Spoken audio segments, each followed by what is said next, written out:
did you endorse Donald Trump and not Nikki Haley?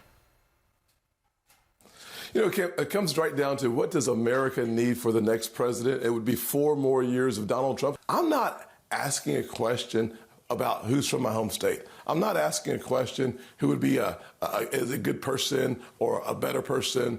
I think President Donald Trump is a strong president, will be a strong president again. As you know, South Carolina Senator Tim Scott, who Nikki Haley appointed, has now endorsed Donald Trump. He's got momentum from that. He's got momentum coming out of Iowa.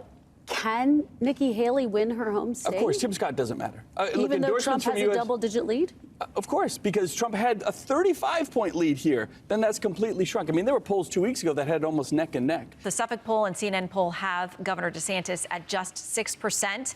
There's a lot of talk this morning about why he canceled appearances on Sunday shows. Is it because he doesn't want to talk about these numbers?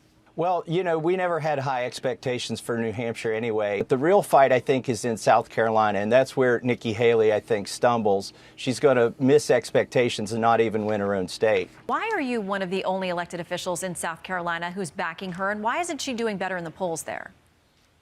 Well, I went with Nikki because I work with her. She and I came in the legislature in 2005 at the same time. I see what she can do, Shannon. She's a tireless worker. And I know what she'll do for the country. If she doesn't win South Carolina, is she going to need to take a hard look at her campaign and potentially reassess being in this race? I think after every state you look at your campaign, obviously, but that's a month away. But she is in all of those head-to-head polls involving the GOP, the one who seems to do best against the president. So what do you tell those voters who say that's why they're choosing her? Nikki does have baggage. She just hasn't faced the onslaught of years of media attacks, of super PAC attacks that Donald Trump has faced. And frankly, the fact that Trump is still standing and still leading in the polls against Joe Biden suggests he has real political resilience. All of the House Republican leadership have lined up behind Donald Trump.